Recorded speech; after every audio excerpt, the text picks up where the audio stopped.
Bismillahirrahmanirrahim.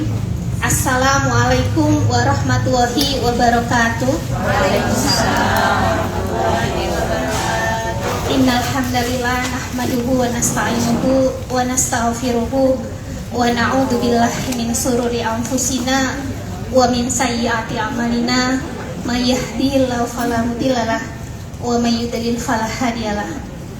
Asyhadu an la ilaha illallah wahdahu la syarikalah wa asyhadu anna Muhammadan abduhu wa rasuluh la nabiyya ba'da. Amma ba'd. Alhamdulillahirabbil alamin. Puji syukur senantiasa kita panjatkan kehadirat Allah Subhanahu wa taala karena pada pagi hari ini kita masih diberikan kesempatan untuk bertatap muka dalam rangka untuk bermajelis ilmu, menuntut ilmu. Kedua kalinya salawat serta salam tetap tercurah limpahkan kepada qudwah hasanah kita Muhammad Rasulullah Sallallahu Alaihi Wasallam beserta sahabat, keluarga dan orang-orang yang senantiasa terus memiliki azam atau tekad untuk terus berada di dalam jalan Islam, dan mudah-mudahan ibu-ibu yang hadir hari ini juga termasuk dari golongan orang-orang tersebut. Amin amin ya rabbal alamin. Baik, ibu-ibu, untuk menambah keberkahan liqo kita pada pagi hari ini, marilah kita buka dengan bacaan basmalah bersama. Bismillahirrahmanirrahim. Untuk selanjutnya akan kami serahkan kepada Ustazah Nuri. Sehat dia Ustazah? Sedikit mengutip sebuah hadis yang mengatakan bahwa barang siapa kita yang sedang duduk-duduk mengingat Allah dan dalam majelis ilmu itu ya, insya Allah malaikat itu akan turun bersama-sama kita ya, akan turun, dan itu nggak sekedar turun tapi juga menurunkan rahmat dan ketenangan. Ngaten ya Ustazah, kalau salah bisa dikoreksi. Dan mudah-mudahan kita semua hari ini mendapat keberkahan ilmu itu, karena yang namanya keberkahan katanya ziyadatul khair, kebaikan yang bertambah-tambah. Insya Allah cukup itu, mohon maaf. Selanjutnya kami serahkan kepada Ustazah Nuri. Monggo Ustazah. Nggih.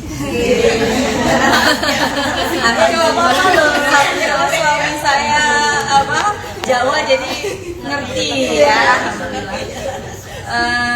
Masya Allah, tadi dilanjutin aja mestinya ya kita. Baik, terima kasih, bagus sekali pembukaannya, Masya Allah, tabarakallah. Saya buka ya liqo'nya, ini liqo'nya Masya Allah nih ya, istimewa ya. Sampai surprise gitu begitu saya ke atas tuh. Kirain malah ada lamar anaknya siapa. Baik, kita buka ya. Bismillahirrahmanirrahim. Assalamualaikum warahmatullahi wabarakatuh. Innal hamdalillah nahmaduhu wa nasta'inu wa nastaghfiruh wa na'udzu billahi min shururi anfusina wa min sayyiati a'malina may yahdihillahu fala mudhillalah wa may yudlil fala hadiyalah. Asyhadu an la ilaha illallah wa asyhadu anna Muhammadan abduhu wa rasuluh la nabiyya ba'dah. Rabbi shrah li sadri wa yassir li amri wahlul 'uqdatam min lisani yafqahu qawli. Allahumma 'allimna ma yanfa'una wa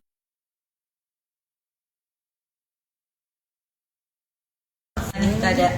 Rabbi zidni ilma warzuqni fahma. Amin amin ya rabbal alamin. Alhamdulillah, puji syukur kehadirat Allah Subhanahu wa taala. Pagi hari ini kita bisa sama-sama berkumpul. Insyaallah perkumpulan ini perkumpulan yang menurunkan keberkahan yang banyak dari Allah Subhanahu wa taala. Segala hajat-hajat baik kita diijabah oleh Allah Subhanahu wa taala. Allah lindungi kita dan orang-orang yang kita cintai dimanapun beliau berada. Mungkin ada yang di sekolah, ada yang di kantor, ada yang di rumah, ada yang di perjalanan. Semoga Allah Subhanahu wa taala mudahkan, lindungi, berikan hidayah kepada beliau semua. Allah lindungi kita dunia dan akhirat. Begitupun orang-orang yang kita cintai, didekatkan dengan kebaikan di dunia dan di akhirat, dijauhkan dari keburukan di dunia dan di akhirat kelak. Salawat beserta salam tak lupa kita haturkan kepada junjungan kita, kekasih kita yang kita muliakan, Nabiullah Muhammad Sallallahu Alaihi Wasallam. Semoga Allah Subhanahu wa taala bangkitkan kita di belakang barisan Rasul sallallahu alaihi wasallam di padang mahsyar kelak, yang diakui sebagai hamba Allah dan umat Rasul sallallahu alaihi wasallam. Sekarang sampai hadis Wa'an Abi Hamzah, gitu ya. Ya. Kita lanjutkan tentang bab taubat. Setelah bab ikhlas ada bab taubat dalam Riyadhus Shalihin. Ada yang punya buku nggak pernah dibawa? Nggak apa? Belum. Kalau saya mau mempersilahkan pakai yang ada di handphone, takutnya kebuka IG ya kan? Baik, nggak apa-apa. Kita lanjutkan ya. Wa'an Abi Hamzata Anas bin Malik Al-Ansari khadimi Rasulillah sallallahu alaihi wasallam radhiyallahu anhu. Jadi ini adalah hadis ini diriwayatkan oleh Abu Hamzah Anas bin Malik. Anas bin Malik ini kunyahnya Abu Hamzah. Berarti punya anak namanya Hamzah. Siapa Anas bin Malik? Ini adalah pembantunya Rasulullah sallallahu alaihi wasallam. Pembantunya Rasulullah aja jadi ulama. Ya. Jadi bisa kelihatan tuh, Bu. Apalagi kan kalau kita yang bantu rumah kita jadi apa, Bu? Kalau orang itu bermutu, biasanya orang yang di sampingnya itu akan bermutu. Rasulullah SAW itu pembantunya aja jadi ulama. Abu Hurairah itu sebelum Rasulullah SAW wafat itu kerjaannya ngintilin Rasul gitu kalau bahasa Perancisnya. Ya sampai nggak makan, kadang-kadang ikutin Rasul di belakang Rasul aja. Sehabis itu juga jadi ulama besar. Jadi kalau wadah itu isinya itu ilmu, dia akan menularkan ilmu. Kalau wadah itu isinya kebaikan, dia akan menularkan kebaikan. Maka ini cukup membuktikan bahwa Rasulullah SAW itu beliau adalah wadah kebaikan. Kenapa? Karena yang bantu di rumahnya saja menjadi ulama. Khadimi Rasulillah sallallahu alaihi wasallam, pembantunya Rasul sallallahu alaihi wasallam. Ini juga bukan berarti kalau misalnya kita itu beriman atau kita itu sholatnya baik, agamanya baik, terus lantas kita nggak boleh punya seseorang yang bisa membantu kita di rumah. Karena kan kadang-kadang itu ada kesalahan persepsi. Kalau orang yang agamanya baik sama dengan orang yang tidak memiliki apa-apa. Rasulullah SAW beliau memilih menyederhanakan hidupnya. Bukannya miskin, bukan. Memilih menyederhanakan hidupnya.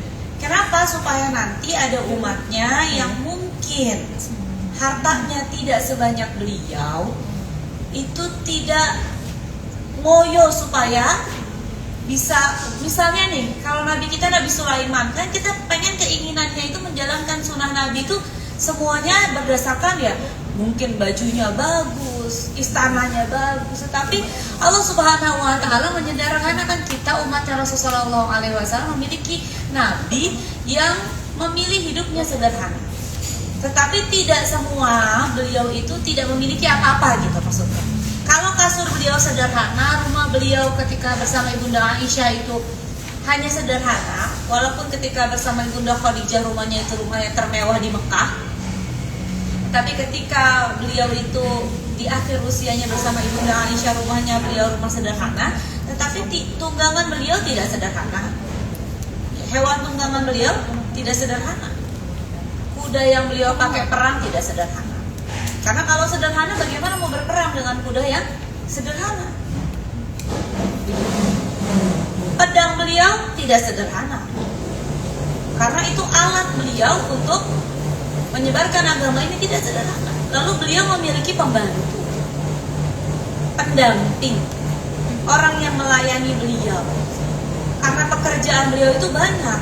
Tidak hanya Nabi dan Rasul yang itu saja sudah menguras tenaga dan waktu beliau, tetapi beliau juga pemimpin masyarakat. Bu, kalau presiden aja itu butuh pendamping.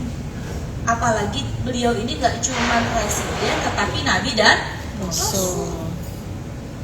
Ngurusin urusan negara, ngurusin urusan yang berkaitan dengan Allah Azza wa Jalla. Jadi bukan berarti kalau misalnya datang ke tempat seseorang kok dia memiliki banyak asisten, banyak pendamping, kalau memang itu untuk di jalan Allah, untuk kebaikan, bahkan kalau dia juga bukan ulama tapi dia pemimpin perusahaan dan itu dibutuhkan, itu bukan satu yang aib. Karena memang itu dibutuhkan. Ya, memang Fatimah radhiyallahu anha, beliau masya Allah tabarakallah, dan ini menjadi keutamaan ibunda Fatimah. Beliau anak Rasulullah SAW, tetapi tidak memiliki helper di rumahnya.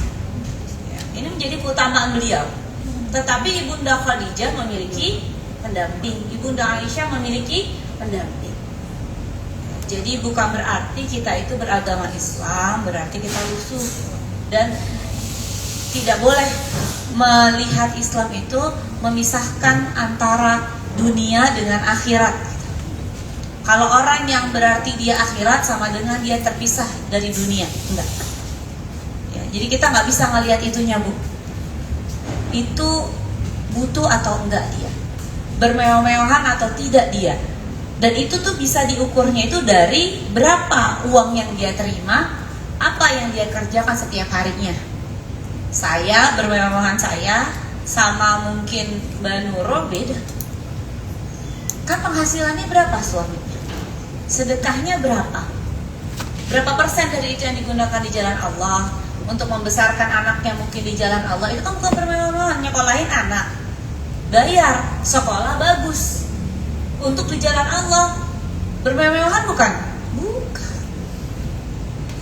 Kalau nggak ada faedahnya bermewah-mewahan. Tapi kalau misalnya itu untuk ilmu pengetahuan, untuk di jalan Allah, itu bukan mubazir. Bukan mubazir. Mubazir itu adalah sesuatu yang tidak ada gunanya. Kalau dia berguna, nggak mubazir. Makanya banyak ke pengajian yang punya baju banyak, supaya dia nggak mubazir. Supaya dia nggak mubazir. Rasulullah SAW itu sering dapat baju, tapi digilir sama Rasul. Nanti kalau misalnya ini dikasih sama orang, ada lagi dikasih lagi sama orang. Bukan berarti beliau tuh nggak ganti-ganti bajunya. Dari awal di Madinah sampai akhir bajunya itu terus, bukan berarti begitu.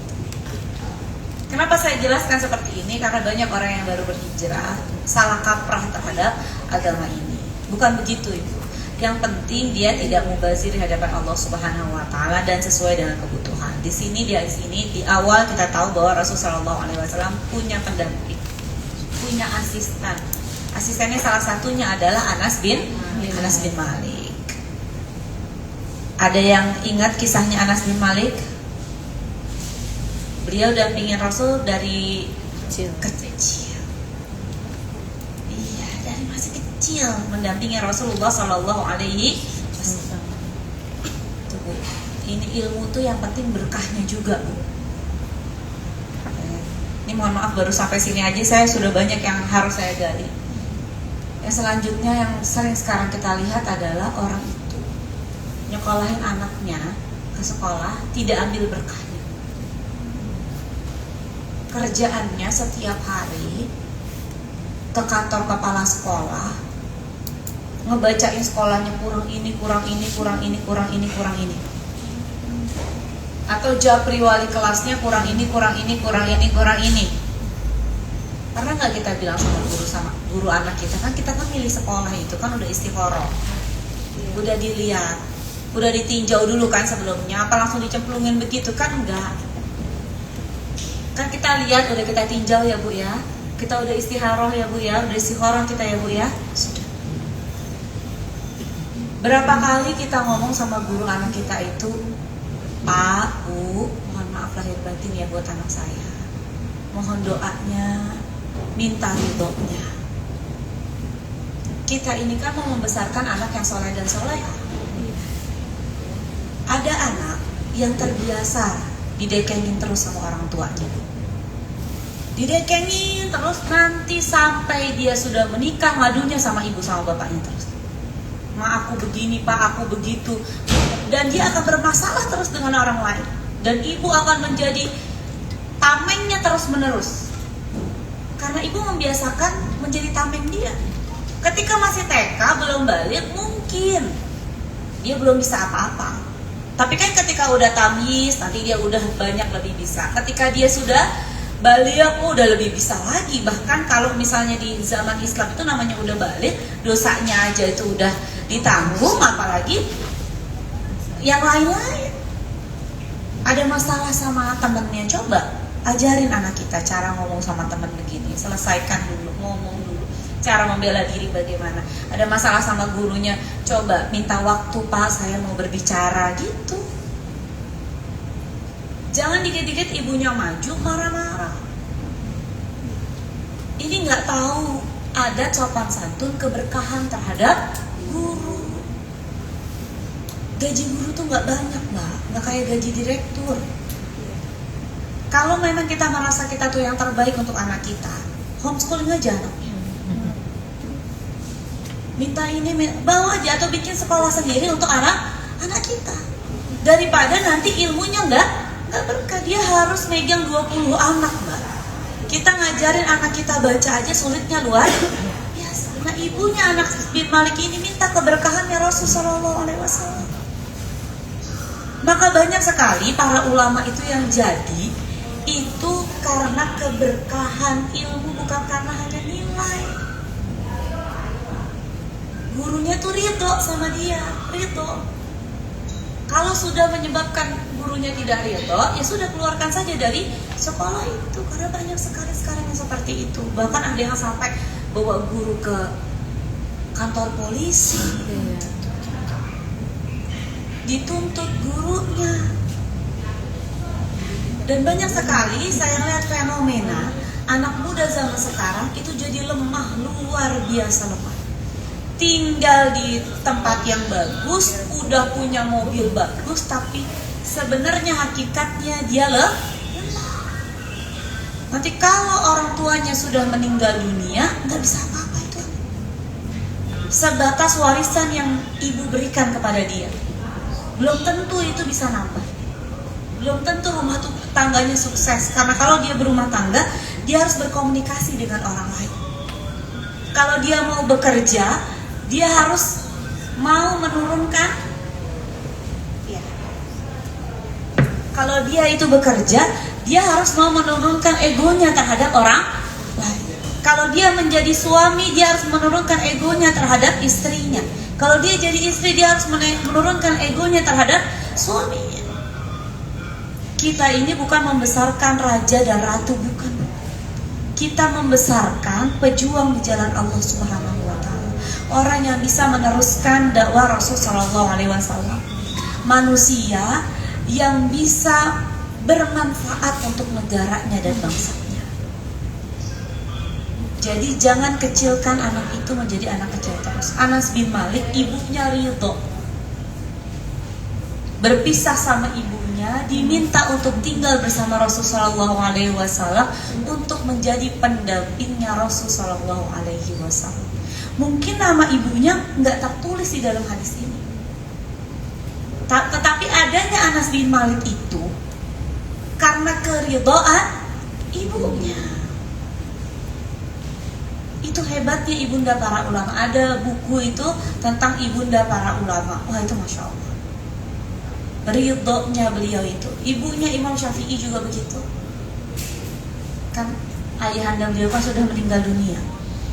Dibawa itu ke rumah guru, dituntun anaknya, bilang sama gurunya, mohon maaf Syekh, saya cuma bisa ngasih ini doang. Anak ini anak yatim. Kalau ada yang bisa saya bantu untuk Syekh apa?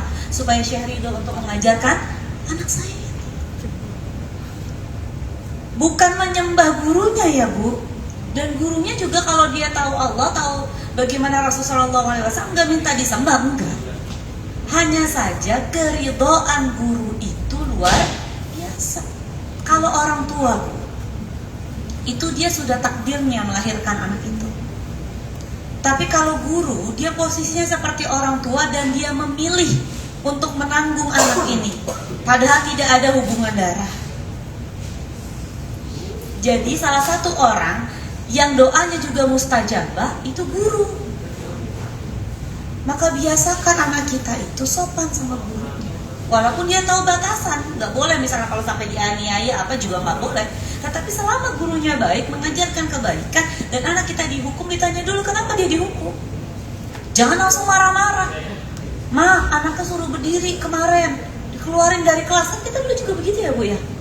Gara-gara apa kita dikeluarin dari kelas dulu? Nggak bikin PR, saya juga pernah Bu. Terus jangan langsung begitu dapat laporan kayak begitu seolah-olah anak kita ini nggak bisa jadi siapa-siapa.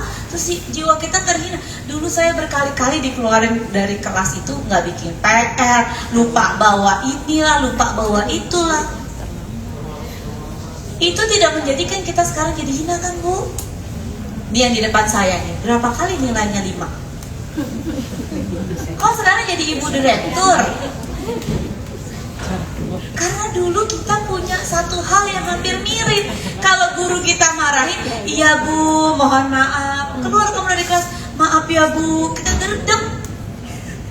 Orang tua kita kalau kita ngomong, tadi saya dikeluarin dari kelas, dimarahin kita 2 kali kita kena marah. Double. Bisa-bisa keluar dari kelas, keluar juga kita dari rumah. Kalau nggak keluar dari rumah, dikurung di dalam kamar.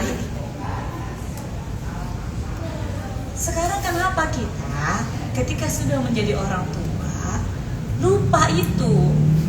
Kan buktinya kita juga nggak terhina. Dulu pernah dijemur di lapangan gara-gara telat. Sekarang juga Masya Allah berwibawa, ibu-ibu di depan saya jadi pengurus pengajian. Nggak masalah, malah cuma buat ketawa. Selama kita nggak ngebully orang. Ya itu kan cuma anak kadang-kadang telat, kadang-kadang lupa, kadang-kadang ngantuk. Biarkan dia belajar sebagai konsekuensi. Karena dia nanti punya mertua, punya pasangan hidup, punya bos, jadi ibu RT. Dia akan menjadi pelayan umat. Biasa itu. Jangankan kita salah diomelin orang, kita baik aja kita diomelin orang. Nggak ada generasi emas 2045 kalau begini jadinya. Yang ada cemas, anxiety. Banyak yang harus minum obat penenang.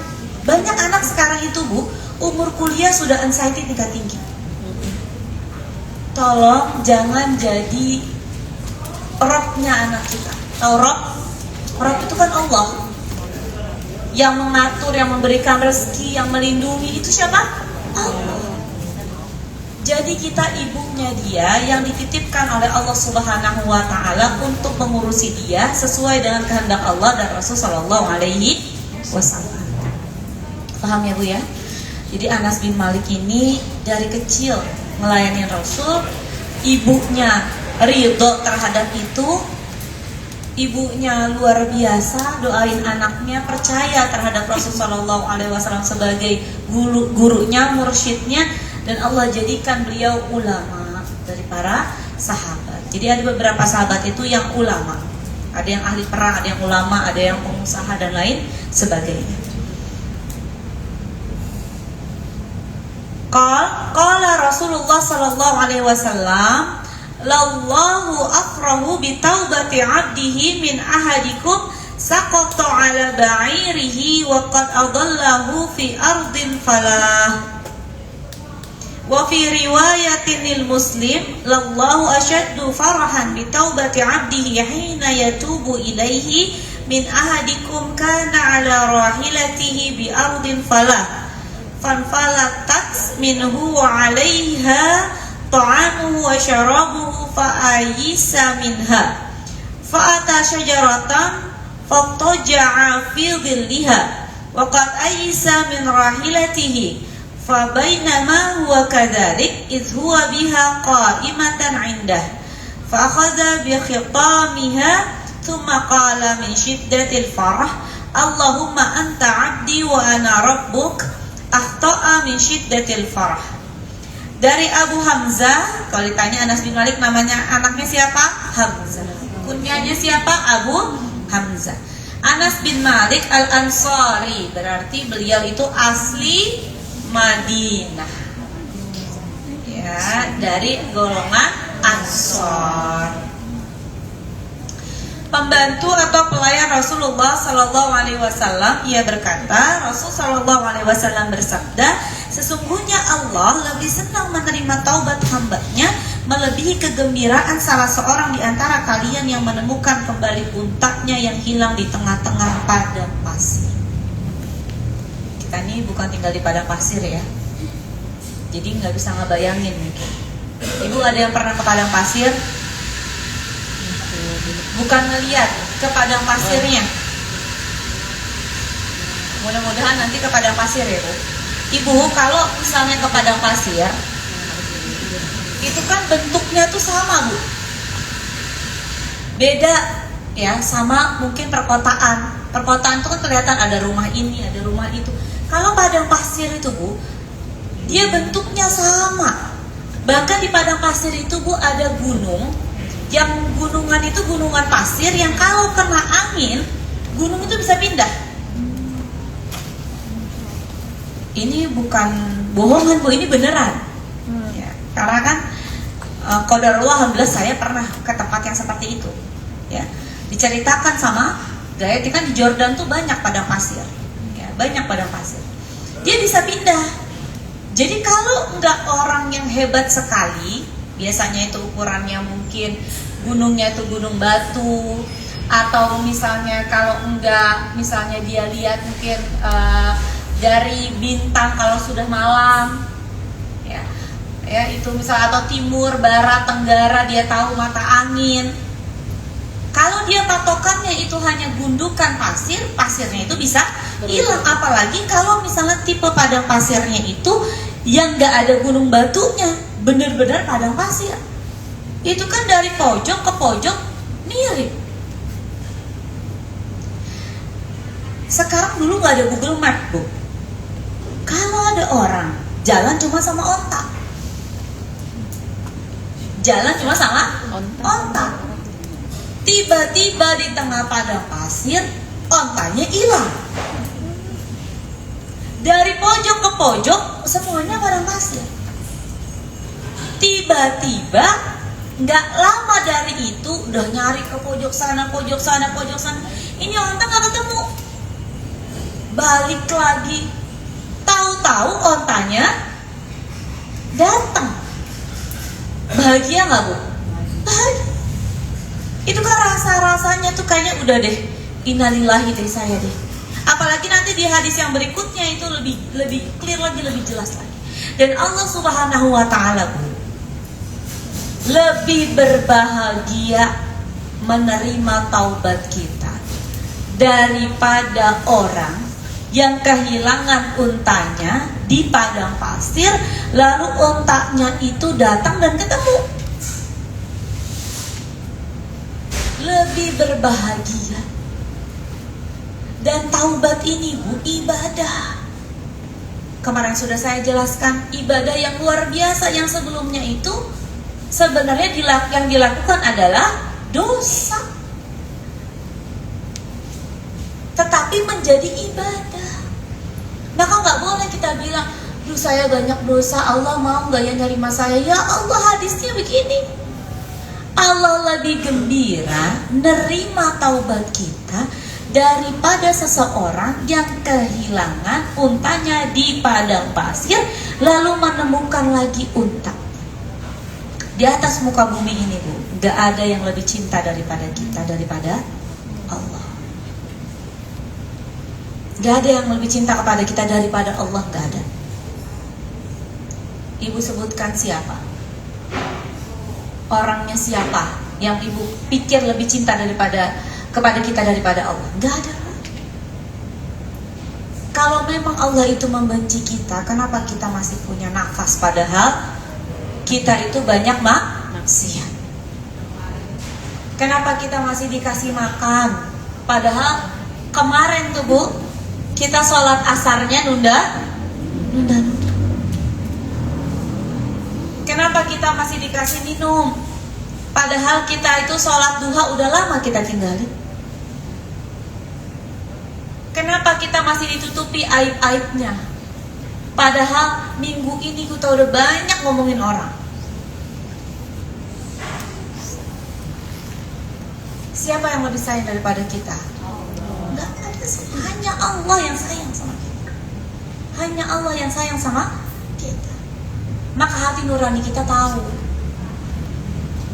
kalau kita tuh harus kembali kepada Allah, harus bertaubat kepada Allah. Orang bu, kalau dia lagi begini ini biasa. Kadang-kadang dia maksiat sama Allah. Sekarang kalau dia lagi di tengah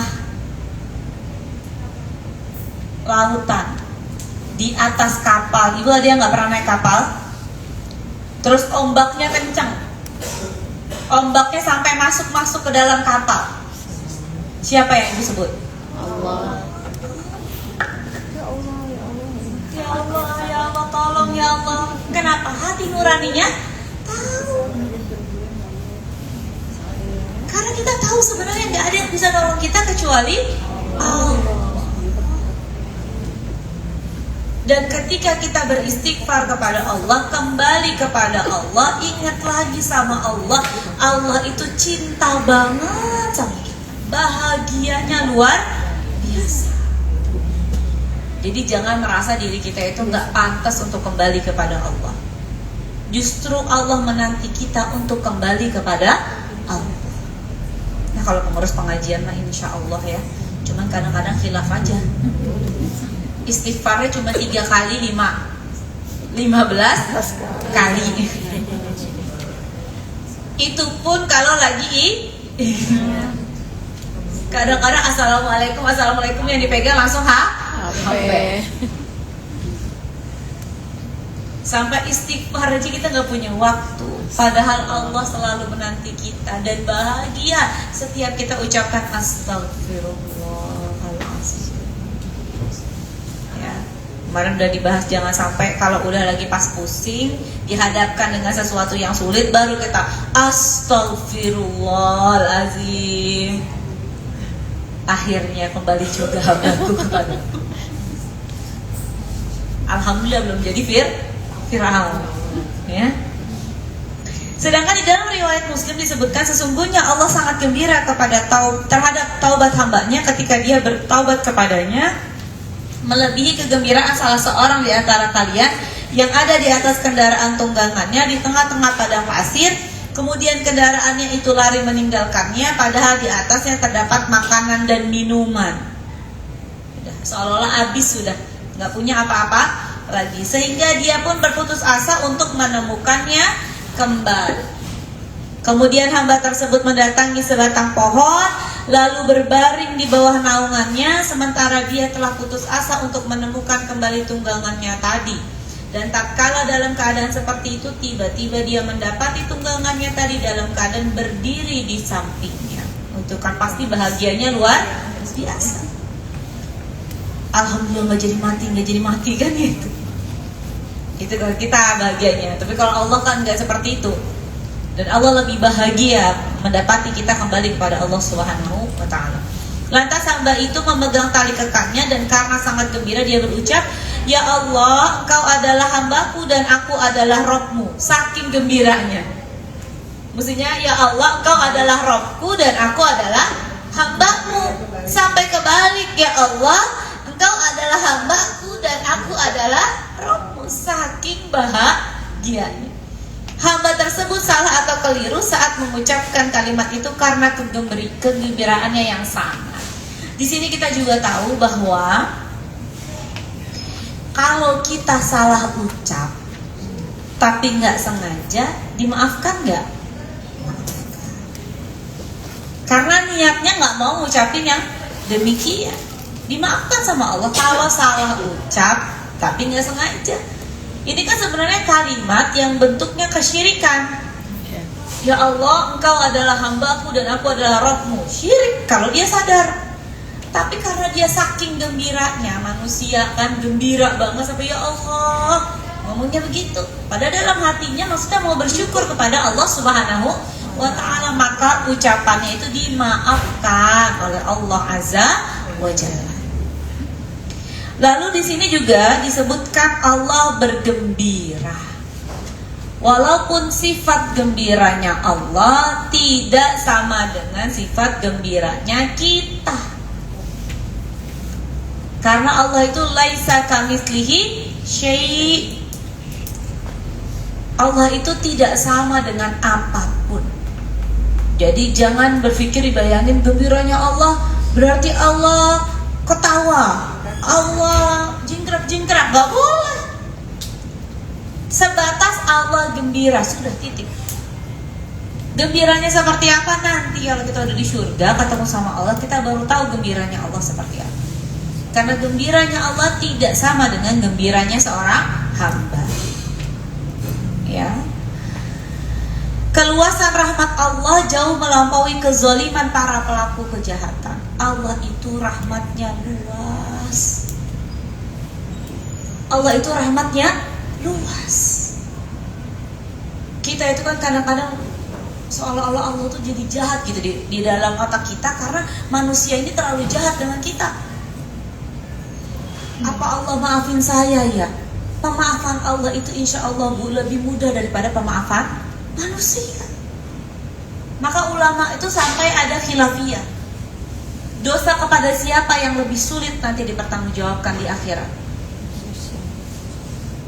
Karena pertimbangannya Allah itu Maha Rahman, Maha Rahim, Maha Ghafur. Rahmat kasih sayang Allah itu luas. Jadi kalau misalnya mungkin kita terluput misalnya sholat, lupa rakaat, kan kita sujud sahwi. Udah gak usah dipikir Allah maafin saya nggak ya, terus kita jadi habis itu nggak mau makan, nggak mau minum. Insya Allah dimaafin kalau Allah. Kita hilaf dosa misalnya sesuatu yang tidak ada ininya sama manusia, tidak merugikan orang lain. Kita istighfar, betul-betul bertaubat kepada Allah, nangis kita, bertaubat betul-betul, terus kita berazam tidak mau lagi melakukannya. Tahu-tahu tiba-tiba namanya orang punya hawa nafsu dilakuin lagi. Namanya orang punya hawa nafsu, ya bertaubat lagi, terus berazam lagi nggak mau lakukan kesalahan. Lalu berpikir bahwa Allah itu zonnya kita, Allah maafin kita. Yang susah itu manusia. Kita nyakitin hati manusia, kita fitnah manusia, kita ambil harta manusia. Bukan kita, ada orang lain di luar sana, jangan sampai kita na'udzubillah min. Itu semua harus kita minta ridhonya dia. Sedangkan dia nanti di akhirat butuh pahala, mau buang dosa. Kalau antara kita dengan Allah, Allah itu Rahman Rahimnya luas. Tapi antara kita dengan manusia itu yang bahayanya, na'udzubillah min dzalik. Bu, susahan mana? Jaga lisan untuk gak gosip apa sholat 5 waktu? Jaga lisan. Setan tahu.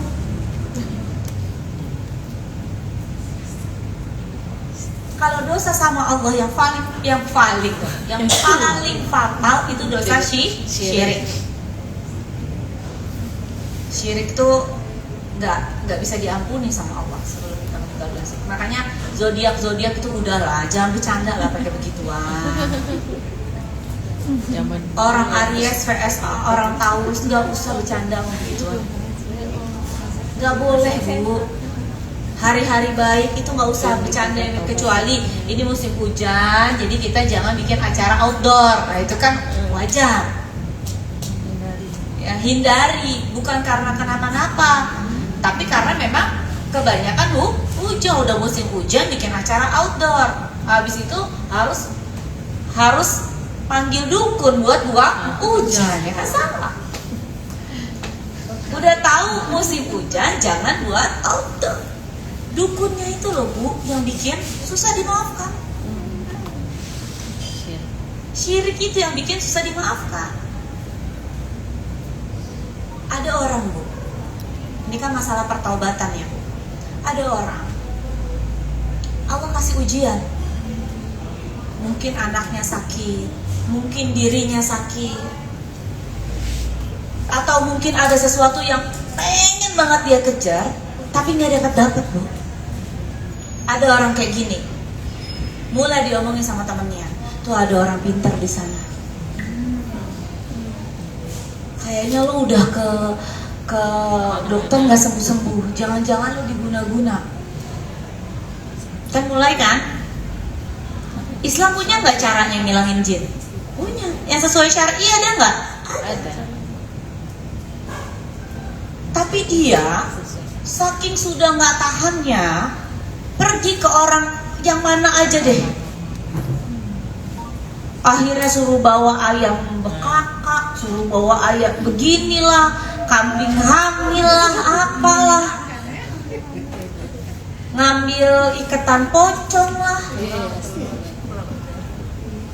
kumpulin telur lah. Hanya karena apa? Tidak percaya dengan takdir Allah. Syirik kan? Kalau meninggal diampuni nggak dosanya? Enggak. Yang sulit itu adalah dosa syirik dengan dosa kepada orang lain, ya, baik menyakiti hatinya atau mengambil hartanya. Dosa kita misalnya sholat gak khusyuk, istighfar. Coba lagi supaya khusyuk, istighfar dong. Coba lagi supaya khusyuk. Dosa ketika umroh kebablasan ke Zamzam Tower terus, istighfar. Coba lagi umroh lagi, tata lagi supaya nggak ke Zamzam Tower. Sekarang kan cuma Zamzam Tower bu, ke Al-Ula, ke sono, ke sini, ke sono, ke sini. Kapan kita sholatnya? Demi konten. Sekarang tuh harus banyak dipilih ya bu ya.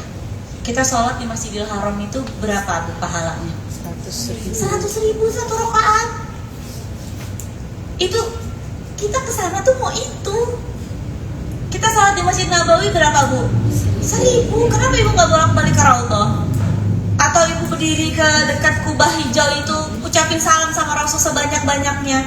Kenapa warawirisi kesana kemari? Kan habis waktu sholatnya. Nanti kalau ibu mungkin perginya 1 bulan, iya umroh cuma 8 hari, ibu warawir 9 hari. Ntar dia ke Taif, ntar dia ke Al-Ula, nanti nggak berapa hari ini. Saya sih terserah aja, itu pilihan ibu. Tapi alangkah ruginya kita sholat ke sana dapat pahala berapa? Kita kan mau ke sini yang 100.000, pahalanya 1 rakaat dikali 100.000. Nanti kita nangis di akhirat bu. Mending kita bolak-balik ngambil lagi itu, ngambil umroh lagi sana, badalin. Kan sama capeknya. Ke masjidnya Aisyah itu radhiyallahu anha, balik lagi, ambil lagi, badalin siapa? Kakek kita yang udah meninggal, siapa kita bisa tawaf lagi. Di situ kan ada tempat-tempat mustajabah bu. Kenapa kalau orang dulu itu bu makanya lebih berkah hidupnya? Hanya untuk foto. Kalau ibu nggak apa-apa, kalau ibu umrohnya 3 pekan nggak apa-apa. Kalau umrohnya cuma 9 hari mau ngapain? Perjalanan aja bolak-balik aja sudah mau 2 hari. Belum capeknya dari Mekah dan Madinah, walaupun pakai kereta cepat tetap capek. Mau lagi pergi ke sana dan kemari, ibu nggak konsentrasi dulu. Orang umroh itu bu ada target ngaji setiap 1 juz. Sekarang targetnya foto. Sudah cukup, sudah. Makanya kita harus banyak taubat. Ini akhir zaman ini membuat kita taubat. Kita kan sudah jalan ke Perancis, jalan ke Amerika, jalan ke Singapura. Masa kita mau umrah, mau ibadah, masih mau juga jalan-jalan ya nggak ke kuburan? Cukuplah jalan-jalan di Zamzam Tower aja udah mengurangi kehusyuan kita. Apalagi kita harus jalan jauh dan kita udah usia yang middle life gini, udah capek. Sudah capek. Banyak hajat kita kepada Allah. Kita mau husnul khatimah bu, medium well. Kadang kakak, kadang Arab. Ya, kadang kakak, kadang ibu, kadang tante. Ya. cuma suami doang. Gitu ya Bu ya. Jadi kita ini harus banyak bertaubat kepada Allah. Ya, apalagi kalau sudah mau beribadah tuh jangan lagi yang aneh-aneh, yang neko-neko. Walaupun Allah itu rahmatnya itu luar biasa, kasih sayangnya luar biasa. Nonton opa Korea mulu, mata kita humlang langsung buta kan Bu?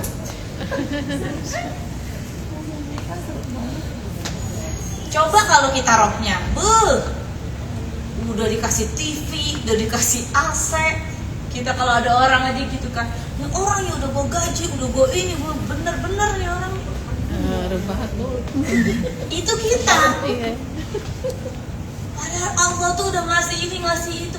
Kita ngomong istighfar, astagfirullah, astagfirullah, astagfirullah. Susah banget pisan kita nih merasa diri kita ini berdosa. Astagfirullah. Ya. Di sini ada yang bagus juga, menyerahkan urusan kepada Allah Ta'ala adalah keputusan yang baik dan penuh berkah, karena ketika telah berputus asa untuk dapat menemukan binatang kendaraannya atau binatang tunggangannya, hamba tersebut lantas segera berserah diri sehingga Allah pun memberikan anugerahnya dengan mengembalikan tunggangannya yang hilang itu. Bu, ada waktu-waktu yang kita tuh udah gak bisa lagi mikir. Ada orang tuh, saya tuh denger ya, kadang-kadang saya coba dengerin podcast itu. Ada orang yang sampai susah tidur. Saking dia tuh harus berpikir bagaimana apa yang harus saya lakukan. Harus perfect semuanya, harus bagaimana, harus begini, harus begitu. Apakah begitu Islam? Enggak. Islam itu abis kita ikhtiar, tadi orang itu udah nyari binatang tunggangannya, capek. Dia tuh tidur di bawah pohon itu bukan karena apa Bu? Capek nyari sana nyari sini, malah haus kan? Gak ada air juga di padang pasir kan? Apa yang bisa dia lakukan setelah dia mencari itu? Doa, pasrah sama Allah, ketiduran. Tiba-tiba bangun tidur, lah ini otaknya. Banyak hal yang kita tuh sebenarnya mau kita selesaikan, udah nggak sanggup lagi. Cara kita gimana? Gelar sajadah, doa. Udah ikhtiar, udah gelar sajadah, doa. Nangis sama Allah, minta tolong sama Allah. Akui bahwa kita ini hamba yang lemah. Habis itu capek kita tidur. Udah. Gak usah minum homer, gak usah minum apa, gak usah. Tidur, serahin sama Robnya. Jangan stres. Anak mau sekolah stres, suami mau berangkat kerja takut pelakor. Ya udah. Capek gak hidupnya Bu? Capek. Kata lakinya, kenapa sih Bu? Saya kenapa? Ini salah, itu salah. Anaknya juga jadi bingung. Ini salah, itu salah. Tawakal kita sama Allah sudah. Kita ini manusia biasa Bu. Hati manusia itu siapa yang ikat? Allah. Rezeki itu siapa yang berikan? Allah. Keamanan itu siapa yang memberikan? Allah. Maka di dalam Al-Quran itu Allah sudah mengatakan bahwa Allah jadikan malam itu sebagai waktu istirahat. Allah jadikan siang itu ma'asya, tempat kita berusaha ikhtiar. Wa ja'alna laila libasa, dan kami jadikan malam itu sebagai tempat istirahat. Sudah selimut, udah. Kalau siang jangan tidur doang, usaha. Kalau malam istirahat. Coba sekarang dampaknya kepada kesehatan. Orang mau olahraga dan makan yang bagus dan olahraga sebaik apapun, kalau dia malamnya nggak tidur, diabetes dia, kolesterol dia, penelitiannya begitu. Rasulullah Shallallahu Alaihi Wasallam, manusia yang paling banyak yang harus dia lakukan, manusia yang paling sibuk di atas muka bumi ini, yang paling banyak menanggung kesulitan, paling banyak yang harus dilakukan A, B, C, D, E, F, G, setiap harinya Rasulullah SAW harus lakukan. Beliau tidur nggak kalau malam? Tidur. Bangun lagi di sepertiga malam. Rasulullah SAW itu dalam satu hadis itu membenci bangun setelah Isya kalau tidak ada kepentingan. Habis beliau Isya, kalau nggak ada kepentingan yang mendesak, apa yang dilakukan Rasulullah? Tidur. Kita masih melanjutkan 2 episode. Atau nonton berita-berita yang ngeri. Bu, kalau udah malam mau tidur tuh nggak usah nonton berita-berita yang ngeri tuh, yang pusing-pusing, nggak usah. Kita sudah menutup hari kita, udah mau berdoa, mudah-mudahan amalan kita hari ini diterima Allah. Enjoy aja udah, ya Allah, saya udah berusaha hari ini ya Allah. Mohon maaf kalau ada kurangnya, mudah-mudahan besok bisa saya perbaiki. Tidur udah. Mau apa? Kita tuh kebiasaan sih ya, dulu itu dipaksain belajar SKS. Sistem kebut semalam. Sistem kebut semalam. Jadi malamnya kita nggak tidur. Padahal kan yang bagus itu kan apa-apa dicicil. Habis itu begitu mau ujian tidur dulu sepertiga malam baru bangun lagi. Saya pernah, nggak tahu saya udah ceritain apa belum ya. Pernah ada orang, mudah-mudahan ini tidak kebawa sama kita. Orang yang sangat semangat supaya anaknya itu bisa dapat nilai yang baik. Caranya gimana? Anaknya ini bimbel banyak sekali. Banyak sekolah, abis itu bimbel. Dia ngomong anaknya itu kalau tidur karena harus mengerjakan dan lain belajar terus, tidurnya tuh lewat setengah malam. Lewat dari jam 12. Lalu nanti dia bangun lagi udah mau sekolah. Wallahualam bangun subuh apa enggak tahu, anak udah teler dari pagi sampai lewat tengah malam disuruh belajar terus. Yang benar gimana, Bu? Udah dia kan udah belajar nih dari pagi. Terus dia belajar. Udah habis Isya, suruh sedikit, kalau misalnya ada pengulangan sedikit aja. Jam 9 tuh tidur, nanti bangun. Bangunnya kapan? Jam 2:30, jam 2. Dek, tahajud dulu, habis itu murojaah. Jelas itu yang paling baik. Karena waktu sepertiga malam itu waktu yang paling terbaik. Kita temenin anak kita ngaji, kita doa. Mama bantu doa di samping kamu. Kamu sholat dulu tahajud, sholat witir. Habis itu murojaah. Mama bantu ngaji, doa di samping kamu. Itu kan yang harusnya terbaik kan? Seperti apa yang dilakukan oleh Rasulullah SAW.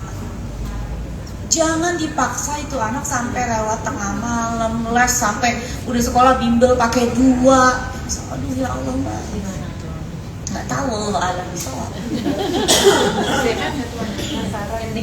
Kita nggak gitu-gitu amat aja, alhamdulillah punya spring bed juga kan begitu.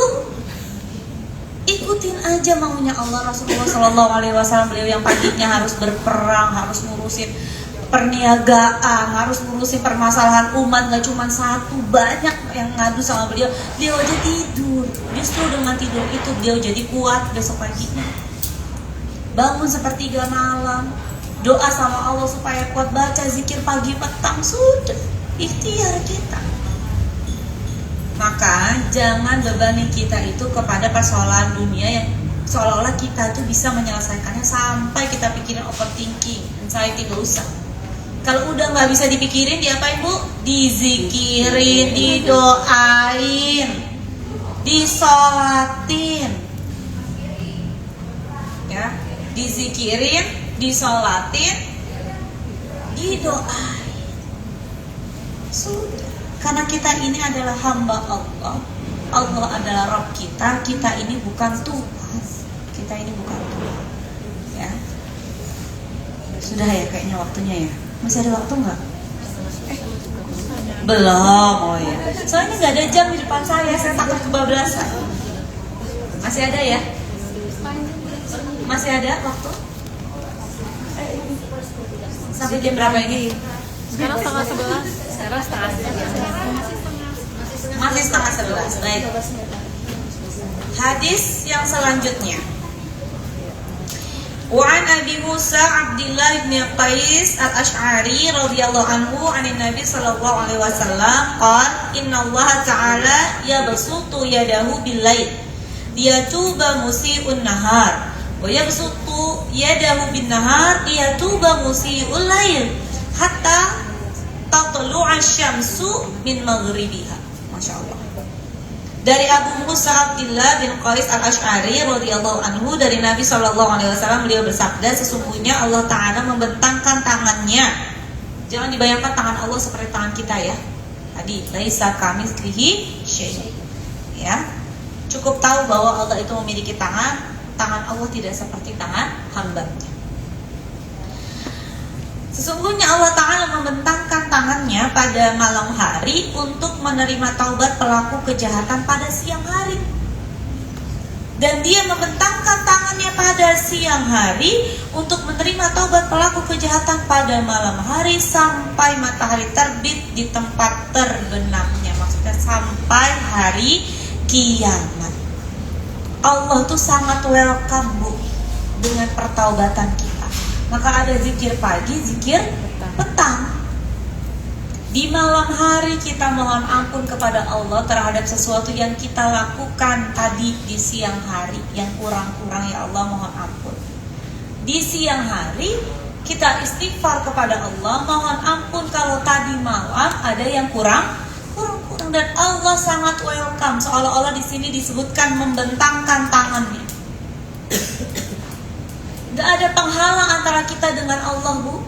Langsung kita memohon ampun, ya Allah, maaf ya Allah, kalau tadi pagi ada yang kurang ketika malam. Ketika pagi ya Allah mohon maaf ya Allah, kalau tadi malam ada yang kurang. Mungkin sholatnya, mungkin zikirnya, mungkin kita kepada anak kita muamalahnya, kepada suami kita ada yang kita gak maksimal, atau sebagai pengurus pengajian mungkin lagi futur. Kan orang ada futurnya Bu. Kalau saya diajarin sama guru saya begini Bu, ini ada garis ya Bu, garis atas, garis bawah, terus ada garis lagi bawahnya. Ada 3 garis, 1, 2, 3. Orang beriman itu Bu, sefutur-futurnya itu Bu, dia itu cuman sampai menyentuh garis yang tengah aja. Habis itu dia berusaha lagi up, naik, mau agak turun, nanti dia naik lagi gitu. Jangan sampai ibu keluar dari garis yang tengah. Karena garis tengah tuh garis batas maksiat. Sudah, kalau udah ke tengah terus dibiarin futur, udah out langsung. Kalau ibu lagi sedih misalnya, sedih, capek, kan turun tuh futur. Makanya berusaha istighfar, astagfirullah. Walaupun ketika astagfirullah tuh masih marah, astagfirullah. Setidaknya lisan kita astagfirullah. Jangan pusing banget kepala gue, zikirnya enggak, kerjaannya isinya karaoke.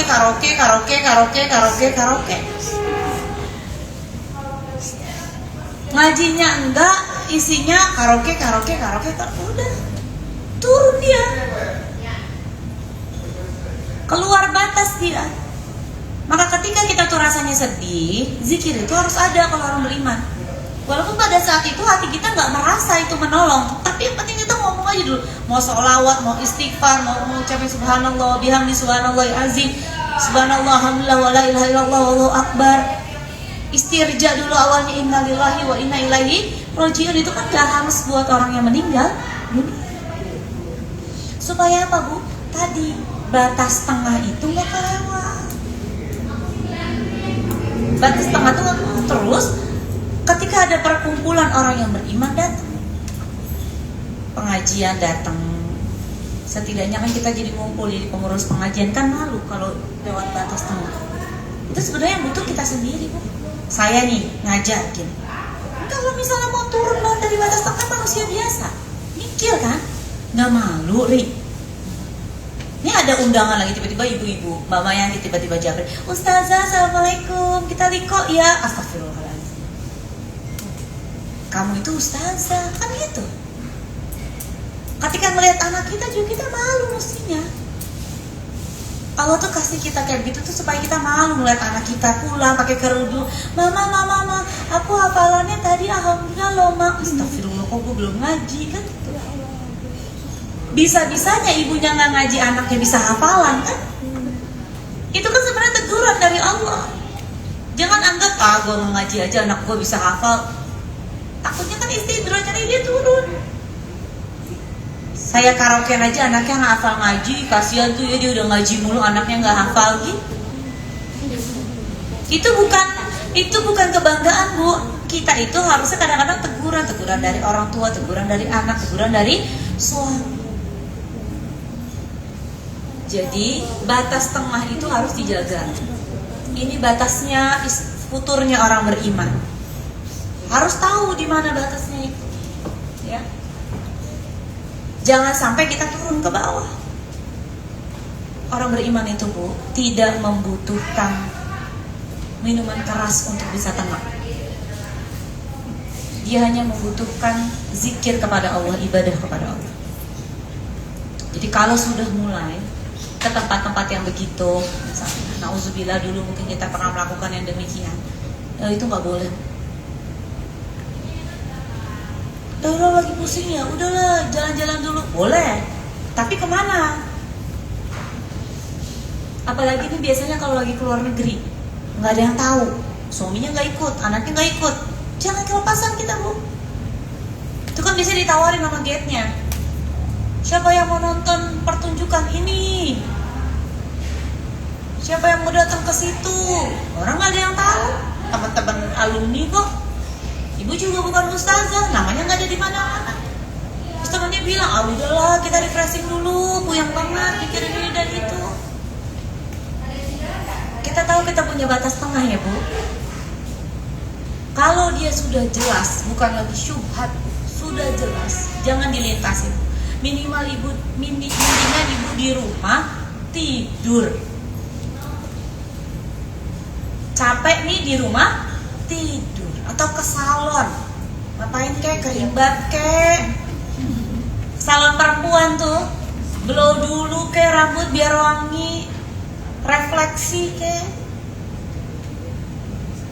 Jangan lewatin batas tengah. Ya, kalau futur kita ke salon yang perempuan semua muslimah, itu nggak lewat batas tengah tuh. Futur kita masih misalnya ngelihat pantai sama suami kita, nggak lewat batas tengah. Tapi kalau ibu tahu kan batas tengah itu udah dilewatin, nggak boleh. Karena sekali kita ngelewatin itu, tarikannya langsung set kenceng banget. Maka berapa banyak orang yang ketika awalnya hijrah dia tuh luar biasa, berapa tahun setelahnya na'udzubillahi min dzalik, hilang semuanya, seolah-olah tidak pernah mendapatkan hidayah dari Allah Subhanahu wa taala. Walaupun kita doakan dia untuk kembali lagi di jalan Allah. Itu harus kita jaga sendiri. Menjadi ustazah, hafal Quran, pengurus pengajian nggak menjamin. Kita harus sadar sendiri bahwa ini sudah keluar batas. Sebentar lagi sudah keluar batas. Ya. Terutama maksiat-maksiat yang antara kita dengan Allah. Maksiat itu paling mengerikan itu kalau dia lagi berkesendirian, Bu. Tutup pintu. Ibu mau tahu siapa diri ibu? Tutup pintu kamar, ibu sendirian di kamar. Itu ibu.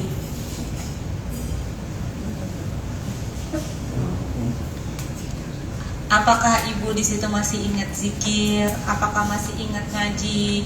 Apakah ketika itu TV udah ibu merasa itu harta ibu beli, ibu merasa ibu bisa melihat apapun, ataukah masih ada kontrol? Itu diri ibu yang sebenarnya. Itu diri ibu yang sebenarnya.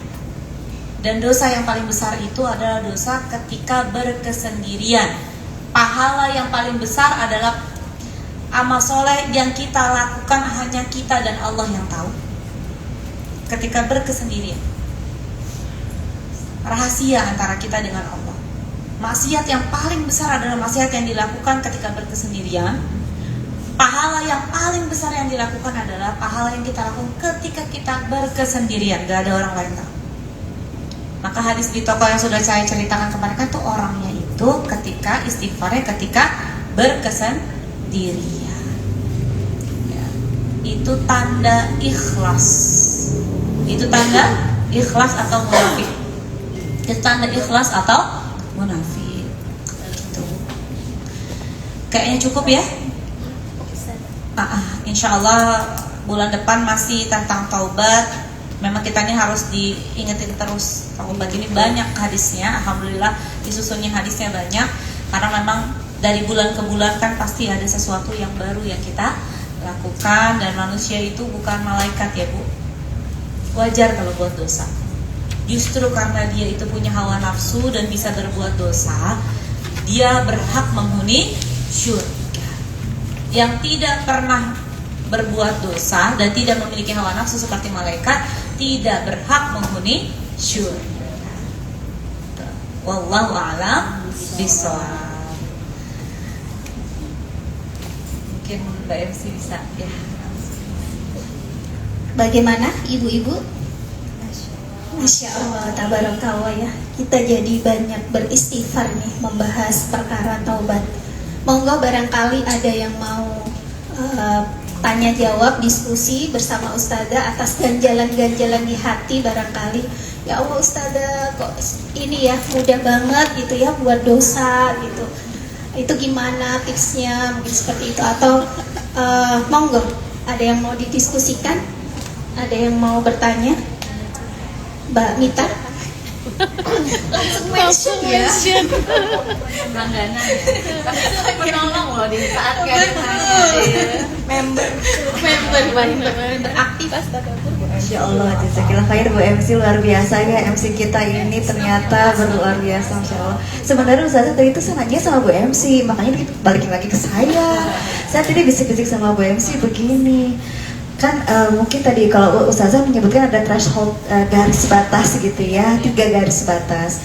Mungkin kita tidak berbicaranya ekstrim seperti misalnya mau nazar-nazalik ya, membunuh, mencuri atau bagaimana, kita tidak bicara di level itu, tapi lebih berbicara pada dosa-dosa yang ya Allah gitu, yang hati ini kita sering beristighfar atas dosa itu, kita sadar kita berdosa, tapi kok terkadang kita berulang lagi dan ketika berulang lagi astagfirullahaladzim, kok saya biasa kok saya ngulangi lagi ya gitu kan. Padahal saya sudah bertobat nih ceritanya, tapi misalnya kepada anak yang saya masih setipis tisu yang kemudian tiba-tiba dari lagi astagfirullahaladzim gitu kan. Padahal kita udah mohon dilembutkan sudah bertobat. Sedangkan definisi tobat nasuha itu kan tobat yang tidak diulangi lagi kan Ustazah. Saya jadi berpikir ketika kita bertobat tapi kok berulang lagi salahnya kita.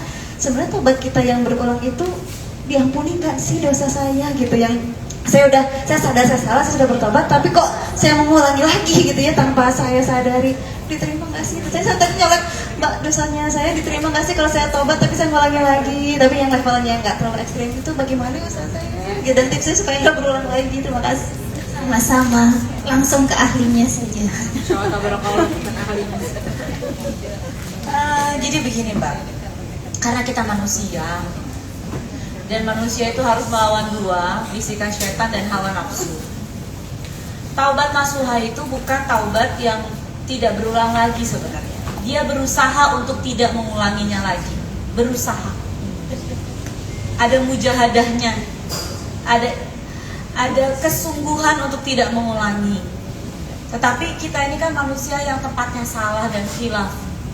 Tiba-tiba nggak sengaja kita ulangin, ya kita bertobat lagi.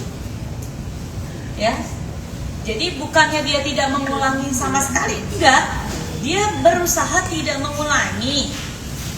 Ketika nanti di tengah-tengah usahanya tiba-tiba hawa nafsunya tidak bisa dia lawan atau bisikan syaitan begitu besar sehingga dia harus kembali lagi, padahal dia udah berusaha supaya nggak seperti itu, dan dia bertaubat lagi, insya Allah ampuni dosa. Tetapi harus ada upaya untuk berusaha tidak kembali lagi. Beda ya, yang berupaya dengan tidak berupaya. Ya Allah ampuni ya Allah, tadi lupa ya Allah, sholat zuhurnya kelewatan. Gak ada ibu di sini pasti. Yang ngecek-ngecek aja. Ya, tadi sholat zuhurnya kelewatan ya Allah. Maaf ya Allah ya, ini saya kodo nih ya Allah. Udah. Besok pas asar, ya Allah maaf ya Allah, asarnya kelewatan ya Allah, saya kodo ya. Itu nggak ada upaya.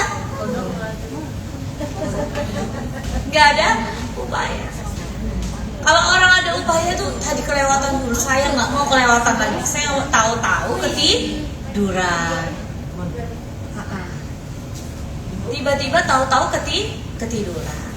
Atau tiba-tiba tahu-tahu kelupaan, kebanyakan belanja.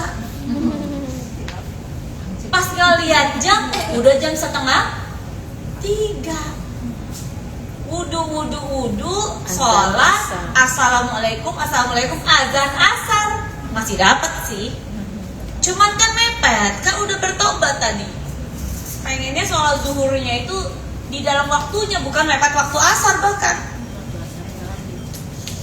Waktu asar main lagi, tadi ada kerudung belum dibeli. Nggak boleh kayak begitu, itu mempermainkan taubat namanya. Kalau taubat yang benar itu ada upaya. Tadi upaya, saya berupaya supaya nggak kelewatan waktunya, saya bisa sholat. Gitu. Saya berupaya untuk tidak marah-marah yang tidak ada juntrungannya, saya berupaya. Tiba-tiba keceplosan, ya kita mohon ampun kepada Allah, istighfar, mohon maaf kepada suami dan anak kita yang tadi kita marahin tanpa juntrungan itu, ya mungkin PMS, namanya perempuan, hormonnya itu kan naik turun. Ini permasalahan kalau PMS tiap hari. Lama-lama dipanggil ustadz buat diruqyah gitu. Kata jinnya, udah jangan salahin saya emang nggak ada ini di kamu. Paham ya Mbak ya? Diterima nggak? Insya Allah kalau dia udah ada mujahadahnya, Allah terima ya. Ada lagi nggak? Ibu-ibu, oh itu kulili. Enggak kulili. Menghalangi enggak? Ustazah mau bertanya itu bertanya. Kalau misalkan yang saya tahu kan kalau untuk bertobat itu kan ada 3 ya. Mengakui kita berbuat dosa, terus kemudian tidak mengulangi lagi, dan mohon ampun pada Allah Subhanahu Wa Taala. Nah kalau misalnya kan ada di situ ada sholat tobat ya Ustazah ya. Apakah kita wajib juga untuk sholat tobat? Dan pada saat itu kan kapanpun juga kan, apakah kita bisa kan lebih utama di malam hari, mendingan kita sholat di malam hari aja deh sholat tobatnya, atau kita harus melakukan tiap hari, tiap kali malam kita harus sholat tobat gitu Ustazah. Terima kasih. Oh ya. Sholat taubat ini sebagai membantu kita supaya upaya kita supaya dosa kita itu diampuni oleh Allah Subhanahu Wa Taala. Sholat taubat ini bukan sholat wajib, bukan seperti sholat 5 waktu. Ya, sholat taubat itu sholat sunnah. Maka apakah wajib? Sunnah. Ya, apakah wajib? Enggak, dia sunnah. Apakah harus nunggu malam hari? Kalau rasanya ibu itu hatinya nggak enak, nggak harus nunggu malam hari. Pada saat di waktu yang tidak terlarang ya Bu ya, untuk sholat tuh misalnya bukan waktu ketika terbit matahari, bukan matahari ketika di tengah-tengah atau ketika tenggelam matahari. Rasanya kok saya tadi ada sesuatu yang besar, keburukan yang menurut saya buruk saya lakukan. Saya takut nanti kalau misalnya saya meninggal berapa detik ke depan, supaya saya tenang, saya ambil wudhu, saya sholat taubat, boleh nggak? Boleh. Apakah harus dilakukan setiap malam? Enggak harus, karena hukumnya sunnah. Tetapi kalau ibu mau lakukan ketika sepertiga malam, ya masya Allah itu luar biasa. Gitu ya Bu ya. Wallahu a'lam bishawab. Sebenarnya soalnya sholat 5 waktu itu antara sholat ke sholat, antara umroh ke umroh, itu adalah penggugur dosa. Luar biasanya Rahman Rahimnya Allah Azza wajal. Hanya saja kita kadang-kadang tuh kan 1 waktu 2 waktu tuh ngerasa ada mungkin dulu yang kita lakukan tuh kita tahu itu masuk ke dalam dosa besar. Mungkin pernah, na'udzubillah, bukan kita ya, ada orang mungkin pernah berzina, mungkin ada orang pernah minum khamar, mungkin ada orang yang pernah sangat durhaka kepada orang tuanya. Kok rasanya di hati saya nggak enak, keganjal terus. Ya udah, banyakin aja sholat taubat supaya di hatinya tuh Allah bukakan, akhirnya tambah keberkahan dari Allah, tambah lapang. Jadi dia nggak jadi anxiety atau ketakutan yang luar biasa. Ya. Ada orang tuh sampai takut meninggal, Bu. Takut meninggal. Kalau takut meninggalnya ini dilakukannya amal soleh, alhamdulillah. Tapi kalau takut meninggalnya itu karena benar-benar takut meninggal, itu bisikan syaitan. Kenapa? Karena dalam hadis qudsi Allah Subhanahu wa taala berfirman, yang kurang lebih isinya begini, saat hambaku tuh senang untuk berjumpa kepadaku, aku akan senang untuk berjumpa dengannya. Tapi ketika hambaku itu benci berjumpa denganku, aku akan benci berjumpa dengannya. Jangan pernah kita takut meninggal, Bu. Allah itu Maha Rahman, Maha Rahim.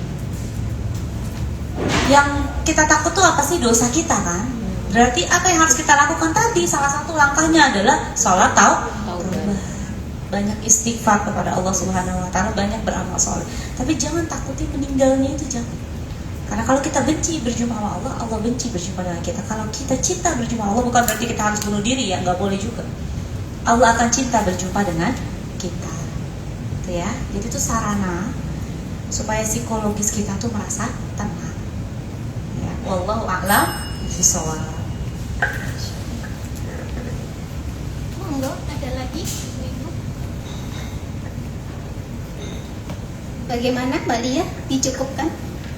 Masya Allah ya, materi tentang taubat pada pagi hingga siang hari ini. Ada sebuah hadis yang tadi disampaikan Ustazah, bagaimana Allah sangat bergembiranya menerima taubat kita, melebihi seseorang yang bergembira di tengah padang pasir luas yang kehilangan untanya. Dan juga Allah membeberkan tangannya ketika kita itu bertobat. Masya Allah gitu ya. Jadi teringat sebuah ayat yang mengatakan tadi kan banyak juga dibahas terkait dengan kita yang ibu-ibu suka overthinking, anxiety gitu ya. Alladzina amanu bidzikrillah hitatmainul qulub. Ala bidzikrillah hitatmainul qulub ya saudara. Sesungguhnya orang yang beriman itu hatinya tenang. Maka ingatlah Allah, maka engkau akan tenang. Dan ada sebuah quotes dari Syekh Ibnul Qayyim Al-Jauziyah yang sangat saya ingat. Dan begitu saya selalu menangis kalau baca itu. Jadi quotesnya gini, seandainya engkau tahu betapa Allah sungguh mengatur seluruh hidupmu, maka hatimu akan leleh karena cintamu kepadanya. Barakallahu fikum Ustazah. Monggo bisa ditutup dengan doa dan juga kita doakan karena hari ini kita ada di tempat spesial di Ayola Maca Cafe and Eatery. Mudah-mudahan ownernya juga mendapatkan keberkahan atas agenda kita pada pagi hingga siang hari ini. Monggo Ustazah berkenan untuk berdoa. Ya ibu-ibu yang dirahmati Allah Subhanahu wa taala, Masya Allah ya, MC-nya nih profesional. Masya Allah, tabarakallah ya. Alhamdulillah, luar biasa Allah berikan kita rezeki untuk sama-sama berkumpul, sama-sama menguatkan di jalan Allah. Kita ditakdirkan oleh Allah Subhanahu wa taala di jalan dakwah, sama-sama berjuang. Saya paham betul bagaimana beratnya memperjuangkan dakwah ini, tetapi sudah berkali-kali terbukti juga Allah banyak menolong karena kita menjadi orang yang mengurusi dakwah agama ini gitu ya. Banyak sekali pertolongan Allah terhadap kami, utamanya juga yang kami rasakan karena berjuang di jalan Allah. Maka jangan tinggalkan dakwah ini. Lalu selanjutnya kita doakan kepada owner dari kafe ini, Ayola Cafe. Mudah-mudahan Allah berkahi perniagaannya, Allah jaga dari keburukan, Allah dekatkan dengan kebaikan-kebaikan di dunia dan di akhirat kelak. Untuk hajat ini dan semua hajat baik kita, Al-Fatihah.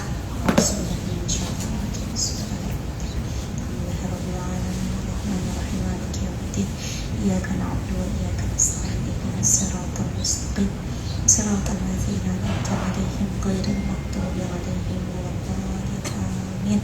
Astaghfirullahaladzim, astaghfirullahaladzim, astaghfirullahaladzim. Lakal hamdu ya Rahman, lakal hamdu ya Rahim, lakal hamdu ya Mujib. Ya Allah ya Rabbi, ya Tuhan kami yang Maha Pengasih, yang Maha Penyayang, yang Maha mengabulkan doa. Ya Allah, kasihi sayangi kami, ya Allah, kabulkan doa-doa kami dan orang-orang yang kami cintai, ya Allah. Jadikan sisa usia kami dan orang-orang yang kami cintai di jalan-Mu, ya Allah. Jagalah iman Islam kami dan orang-orang yang kami cintai, ya Allah. Allahumma arinal haqqa haqqa warzuqna tiba'ah, wa arinal batila batila warzuqna ijtinabah. Ya muqallibal qulub, tsabbit qulubana ala dinik wa ta'atik. Ya muqallibal qulub, tsabbit qulubana ala dinik wa ta'atik. Ya muqallibal qulub, tsabbit qulubana ala dinik wa ta'atik. Allahumma inna nas'aluka husnal khatimah. Allahumma inna nas'aluka husnal khatimah. Allahumma inna nas'aluka husnal khatimah. Ya Allah ya Rabbi, ya Tuhan kami mohon kepadamu ya Allah akhir hidup yang baik. Kami mohon kepadamu ya Allah akhir hidup yang baik. Kami mohon kepadamu ya Allah akhir hidup yang baik. Ya Allah ya Rabbi, ya Tuhan kami, di antara kami dan orang-orang yang kami cintai ya Allah, ada yang sedang sakit, baik jasmani maupun rohaninya. Engkaulah asyafi, zat yang maha penyembuh. Ishfina ya Allah, ishfina ya Allah, ishfina ya Allah. La shifaan illa shifa'uk, shifaan la yughadiru saqama. Ya Allah ya Rabbi, ya Tuhan kami, Engkaulah Al-Wahhab, Engkaulah Ar-Razzaq, Engkaulah yang maha memberi, Engkaulah yang maha memberikan rezeki kepada kami.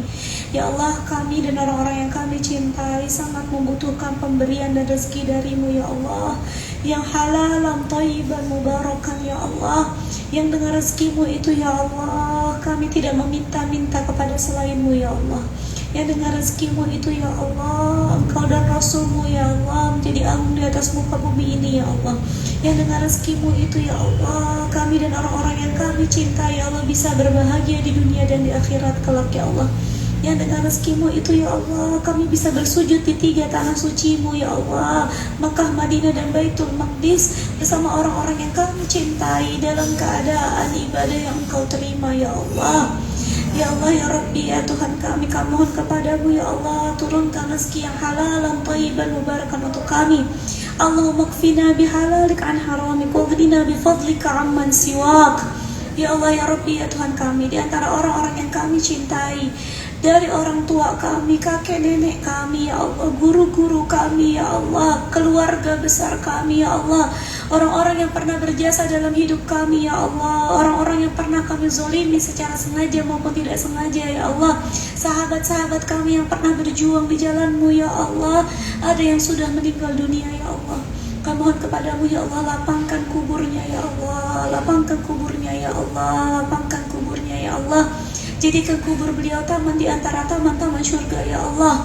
Allahumma ighfir lahum warhamhum wa'afihim wa'fu anhum.